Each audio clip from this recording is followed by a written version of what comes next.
Hello everybody, it's Wyvern here with another bit of Total War Warhammer 2 quick match gameplay.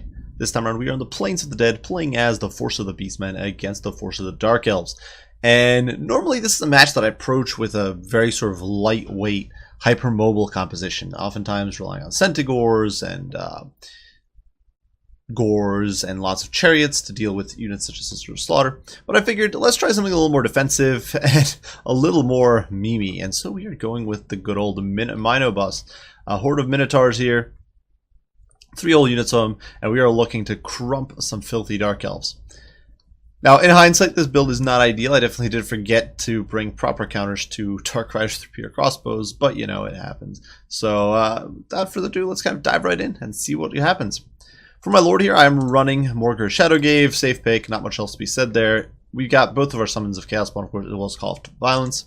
Alongside him, there is Brave Shaman of Death, stripped down to just Spear Leech. One of the things I was a little concerned about is lots of heavy cavalry, and I figured a Spear Leech would be a decent pick. It can also help you chip down enemy lords, that sort of thing. Perhaps a second spell like Soul Blight wouldn't have been bad, but oh well, I didn't bother with that. We also do a Jagged Dagger for Winds of Magic regen and Life Leeching for even more Winds of Magic, which is a little excessive given that we only have Spirit Leech, but hey, better safe than sorry. And the Brave Shaman, of course, is very powerful on his chariot. Obviously not the most impressive stats, but he can just run over infantry and do immense amounts of damage to him. Besides that, running as a further support, we do have Big Papa Gorebull here, and I wanted to bring him in just to have a little bit of extra anti-large, but mostly just for fun. Gorebull, obviously 100 armor, not the greatest melee stats, but he does have a bonus versus large of 30, so this melee attack is actually a lot better than it seems. Foe Seeker, Deadly Onslaught, as well as the Slaughterer's Call, which I think is actually a really good item. Plus 8 leadership is amazing for Beastmen who just don't have very good leadership. Minotaurs are okay, but especially the Ungor is only 67. That's with a lot of perks active right now, including leadership buffs. You can see Encouraged as well as Flank Secure. Buffing that up a whole bunch. But yeah, Gorebull, pretty cool unit. Besides that, 3 units of Minotaurs with shields. As you guys know, I hate Minotaurs with great weapons, and I think basic Minotaurs aren't particularly good either. The shielded variant is just very tanky against missiles, and still performs very well against the vast majority of targets you face. One of them is the Butchers of Kalkengard here. These guys do cause fear, terror, and they regen, so that's pretty cool. Finally, we do have a Cygor, the Eye of Morrsleep, which is immediately teeing off on the Dark Elf Horde. My opponent's army, fairly simplistic. He's got a front line of Blackheart Corsairs. These guys are pretty annoying with their handbows. They're tough to catch. 40 speed is actually fast enough to basically stay away from Ungor spears, and even if I did catch them, they can gun them down. Not bad against Minotaurs, obviously not the greatest against shields, but they can do a lot of damage to lightly armored targets. And when push comes to shove in close quarters, they can definitely clean up a lot of cheaper trash, especially with their decent armor. Behind them, 3 Sisters of Slaughter, great unit in this match, basically beats everything the Beastmen can put on the field except chariots in a very efficient manner. You'd really have to cycle charge them because their melee defense is just monstrous, and their weapon strength, while not the most amazing, is very, very good when it comes to cleaving through lightly armored troops, which is the vast majority of the Beastmen roster. Up in the sky, my opponent does have Lockyer Fellheart, so an interesting choice of lord. You don't see him very often. He's not necessarily bad. He does have the dreaded duelist here, Deadly Onslaught, Foe Seeker, the Helm of the Kraken, which is a very strong item, gives him regen and melee, and a Merciless Slaver. So -4 leadership, which is pretty nasty against Beastmen, who are definitely not the tankiest of factions. Finally, we do have a Sorceress of Death here. She is on foot, which is a little surprising, and my opponent going for the Terror Bombs here. He's got Aspect of the Dread Knight and Doom and Darkness, which is positively disgusting, and going to be very tough for the poor Ungors to handle. In the very back, we do have 3 units of Doomfire Warlocks, or sorry, 2 units of Doomfire Warlocks. One of them is Slaanesh Harvesters, and we will see how they perform. The Eye of Morrsleep already trundling along over to that flank to throw out some boulders, because it does do magic damage. These guys have 40% magic resist, certainly, or sorry, missile resist, or wow, physical resist. I can't even speak here. But if that magical boulder makes a connection, it can definitely do some damage. Unfortunately, they're whiffing and not doing too much. Front lines in the meantime are engaging. You can see the Ungor Spears are going to do very little here against the Sisters of Slaughter. Immediately the Minotaurs are diving in, looking to do some hurt. Aspect of Dread Knight, though, going in to keep these ladies in the fight. And we do get our Summon of Spawn here on the back line. But unfortunately, the thing is, like we mentioned before, the Black Corsairs are too quick to catch for Ungor Spears. They're kind of just going to flank around, surround us, and start peppering us down. So that's something that's a bit unusual for Beastmen. Usually as Beastmen, you don't have issues with getting surrounded, but not much I can really do about that.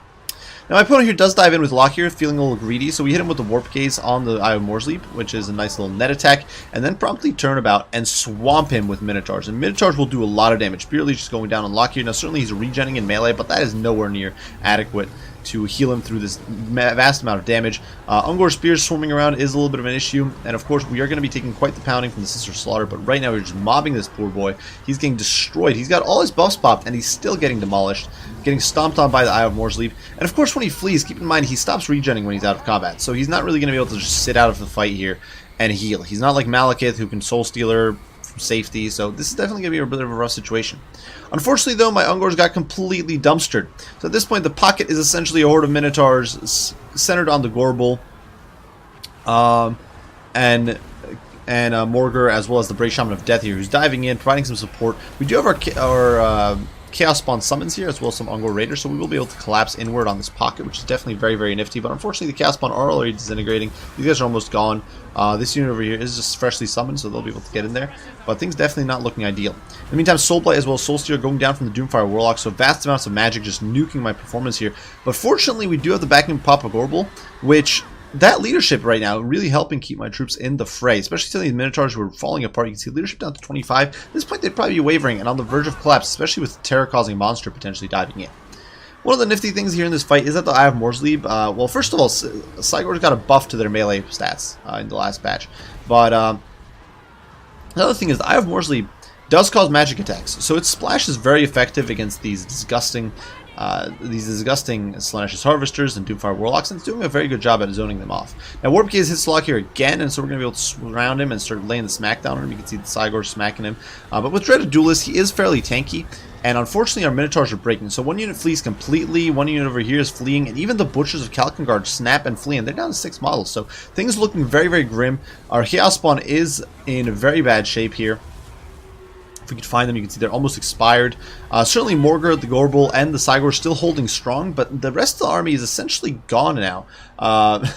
So things definitely not looking ideal. That said, my opponent here committing, trying to mop me up, and he's certainly suffered some heavy casualties of his own. Now, obviously, he has these 3 very healthy units of Blackheart Corsairs, but his Sisters of Slaughter are basically gone. His Doomfire Warlocks are basically gone. The Cygor is still around kicking. And the big dragon here is dead. So Locke here didn't make it out. He's a goner.